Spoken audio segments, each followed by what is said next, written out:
Dobrý večer, vítejte u Víkendu. Vítejte mezi železnými lidmi. Pěkný večer. Tentokrát ovšem výjimečně nemyslíme nás dva, ale téma dnešního víkendu.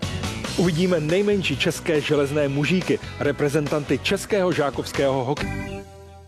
Chce-li se někdo stát železným, musí začít včas. My teď máme pro vás reportáž o první cestě nejmladší české hokejové reprezentace za hranice. O začátku cesty zatím ještě železných mužíků. Zkusme si jejich tváře zapamatovat. Možná je za pár let uvidíme jako už hotové železné chlapy. Vlečou tašky tak velké, že by se do nich klidně vešly. Motají se kolem autobusu. Těmhle špuntům je teprve 9 let a chystají se na dlouhou cestu. Ve Švýcarsku totiž z kufru vytáhnou hokejové dresy s lvem na prsou a budou hrát v barvách naší země. Jsou to naši nejmladší hokejoví reprezentanti a už za pár hodin budou nastoupeni na ledě a budou tiše naslouchat české hymně.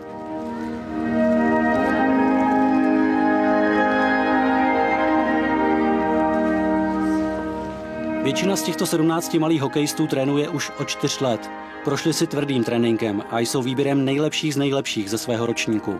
Právě tady se rodí nová dospělá reprezentace, noví železní lidé. Na to, že reprezentují Českou republiku, jsou ale už teď patřičně hrdí. Pro ty kluky to znamená strašně moc. Oni vidí své velké vzory v hokejových reprezentantech, kteří hrají na olympiádě, mistrovství světa. V zásadě se malí kluci od dospělé reprezentace zas tak moc neliší. Mají trenéra se 2 asistenty, člověka, který se stará o výbavu, vedoucího mužstva, ale také masérku. Sami váží jen 35 kg a nosí na sobě výstroj, která má víc než 10 kg. Ale pořád to jsou děti, i když reprezentanti. Až na místě se kluci dozvídají, že budou hrát proti o 2 roky starším a o hlavu větším kolohnátům. Jejich šance proto nejsou velké, ale zase je to výzva. Musím rozdělovat úplně všechny kluky zbytek a musím mít úplně všem příkladem. Pro mě a pro kluky, pro nás to znamená hodně moc a jsme na to hrdí. Jo, chtěl bych se dostat, až budu velký, někam do NHL. Před zápasem kluci trochu trénují, ale jinak spíš blbnou v šatně. Trenér se jim pokouší vysvětlovat strategii a trochu je povzbudit. Ví, že kluci jsou individualisti a na rozdíl od dospělé reprezentace zatím neumějí hrát za tým. Každý se spíš snaží dát gól, než nahrát spoluhráčům. Mě zajímá hráč, který veme kotuš za naší bránou a projede celý hřiště na gól. Ale to nechci. Kluci snad vůbec nejsou nervózní a ještě v šatně se přetahují o mikrofon a hrají si na reportéry a jsou plní optimistických předpovědí, jako je výsledek 100-0. Dobrý den, tady Martin Svoboda. Jak se dneska cítíte? No, cítím se suprově. Jo? Snažíme se, aby jsme vyhráli. Všichni. Jo. Pak už to přichází. Některým hráčům sice nástup na hřiště nevyjde, ale to se do výsledku nepočítá. Nástup, hymna, bojový pokřik a jde se na to.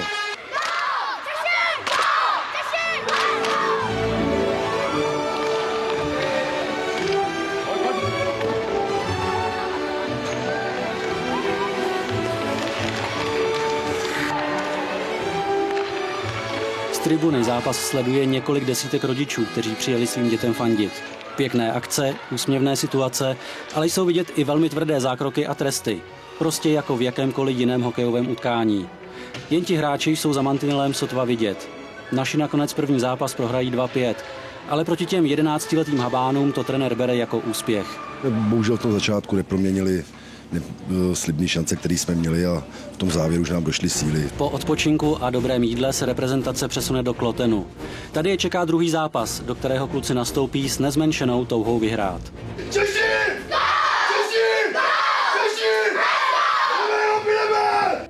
Při hymně začnou malým klukům téct po tvářích slzy. Dojemné. Kdo ví proč, ale pláčou při švýcarské hymně. Starším soupeřům však potom dávají zabrat. Opět se pouštějí do pěkných akcí a i brankář ukazuje, proč hraje za nejmladší českou reprezentaci. Rodiče opět fandí, co to jde. Je to obrovský zážitek pro nás, samozřejmě pro všechny. To nevadí, že prohrávají, i tak je to zážitek. Prohra 7-10 je sice pořád ještě prohra, ale kluci se předvedli v tom nejlepším světle. Jsou sice unavení, ale spokojení a už se těší domů na mámu a na tátu. Prožili 4 dny jako členové vůbec nejmladší české reprezentace. 4 dny, během kterých se skoro všichni zamilovali do své masérky.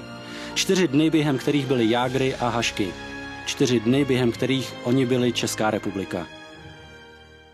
Železní lidé i dnešní víkend se s vámi loučí. My se na vás těšíme i na příští víkend. Jmenuje se Jestli se rozlobíme, budeme zlí. Mějte se hezky a nashledanou. Na viděnou.